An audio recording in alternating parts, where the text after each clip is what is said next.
Zen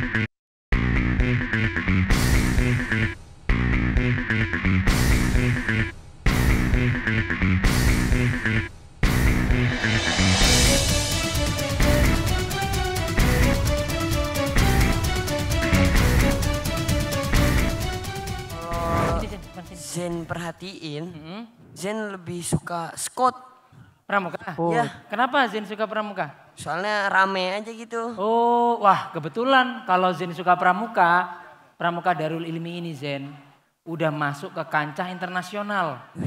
Oh, jadi gitu, nanti, ya Pak, nanti itu ada agenda namanya World Muslim Scout Jamboree, WMSJ.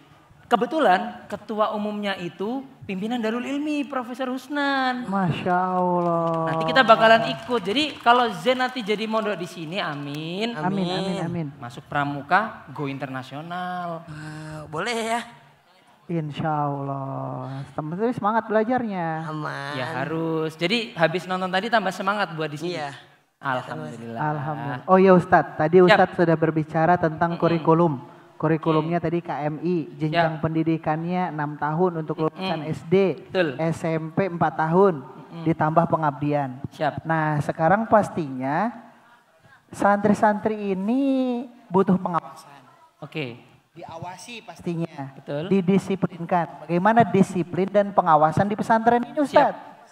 Kebetulan Pak, saya ini menjabat di sini menjadi Direktur Pengasuhan Santri. Oh, Saya ini ya bisa dibilang ustadz yang paling sayang lah sama santri. Masya Allah, tepat Kadang sekali. saya botakin itu kepalanya. Aduh, gitu sayangnya Karena Ustadz. saya sayang. Oh gitu, tidak Mau coba Ustadz. gladi dulu boleh? Jangan dong. Oh, enggak bercanda. Ya. Jadi kalau bicara soal disiplin Pak. Bohong kalau ada yang ngaku pesantren tapi nggak ada disiplin. Betul Ustadz. Mengapa demikian? Karena disiplin itu adalah tulang punggungnya pesantren. Iya. Anak-anak ini Pak Zen bangun jam 4 pagi.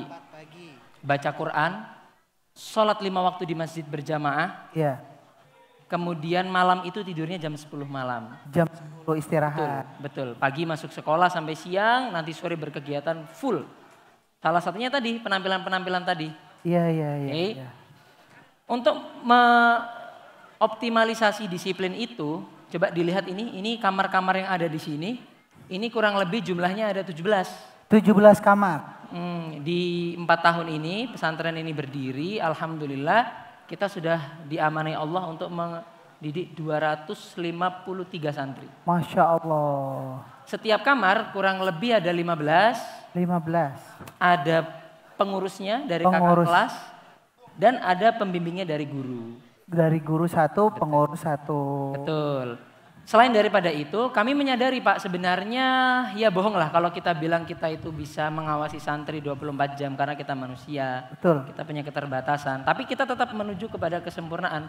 Apa yang kita lakukan? Salah satu ijtihad kami adalah kami pasang kamera pengawas di setiap sudut pesantren, termasuk di dalam kamar. Di dalam kamar dan setiap sudut ada kameranya nih Ustadz? Insya Allah ada. Oh, gitu. Luar biasa berarti. Ya, supaya santri ini merasa aman dan nyaman Pak sebenarnya. Iya. Lantas bagaimana privasi mereka ini Ustadz? Nah ini menarik Pak ini. Kebetulan beberapa hari yang lalu juga ada wali-wali yang tanya kepada kami tentang privasi mereka. Ya. Mari membuat ini lebih jelas. Santri itu tetap punya ruang privasi, yaitu di kamar mandi misalnya. Iya. Tidak mungkin ada CCTV di kamar mandi. Oh ya itu pasti nggak mungkin Ustadz. Bahaya.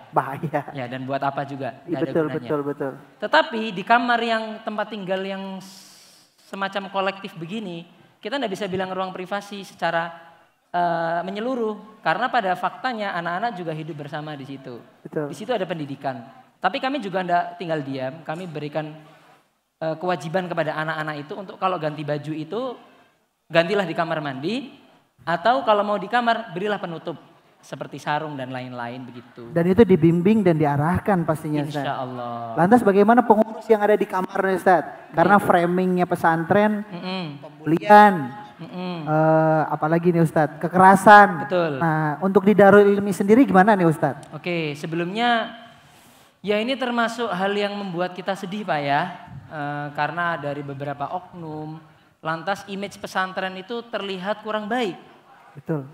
Nampaknya rasa-rasanya kalau pesantren itu udah keras begitu kan. Betul. Kita harus membedakan antara keras dan tegas, Pak. Keras dan tegas. Kan tidak bijak kalau kita generalisasi sesuatu hanya karena satu atau dua oknum berbuat kesalahan. Betul, betul, betul. Tapi saya bisa garansi, di Darul Ilmi ini tindakan pembulian, premanisme itu sudah diusahakan untuk diminimalisir sedemikian rupa dengan berbagai macam lapisan.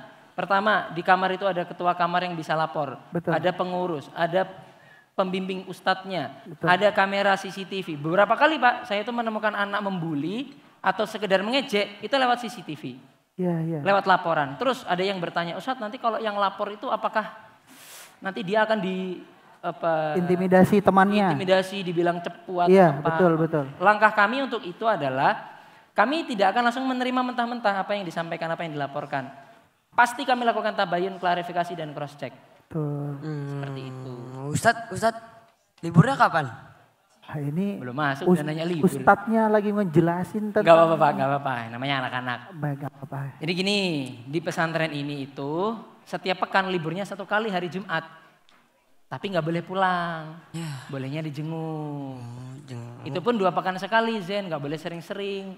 Kalau sering-sering sama aja nggak mondok dong, ya kan? Bener. Iya, kemudian kalau 1 tahun liburnya itu 3 kali. Yang pertama itu pertengahan tahun, kemudian libur lebaran, Idul Fitri, sama kenaikan kelas. 3 kali. Nah gitu ya. Kan kalau misalnya aku udah jadi santri, liburnya 3 kali. Aku pengen ke Medan deh ya. Pengen lihat Danau Toba. Ngapain ke Medan? Puncak aja masih banyak yang indah-indah. Ya bosen kalau di puncak terus mah ya. Udah hatam di puncak kira-kira. Udah hatam di puncak. Insya Allah. Insya Allah kalau gitu ayah akan atur. Yang penting Zen janji sama ayah. Yang pertama janjinya betah di pondok. Yang kedua Zen harus nurut apa kata ustadz-ustadz yang ada di sini. Selanjutnya Zen juga harus belajar yang rajin. Sholatnya terjaga, ngajinya juga terjaga. Janji sama ayah? Pokoknya aku janji, aku bakal jadi anak yang bisa bikin ayah bangga. Oke kalau gitu. Insya Allah ketika nanti libur kita jalan-jalan ke Danau Toba. Asik. Mari Pak, ayo lanjut itu kita lihat masjid sama aula. Baik Ustaz. Janji untuk ayah telah terucap. Zain dengan semangat yang membara siap melangkah ke dunia baru yang penuh dengan tantangan. Namun di balik semangat itu, sang ayah tahu bahwa ada banyak hal yang harus dihadapi Zain selama di pesantren. Sebuah perjalanan panjang dimulai dengan 1 langkah. Dan hari itu Zain siap menempuh jalan yang akan mengubah hidupnya selamanya.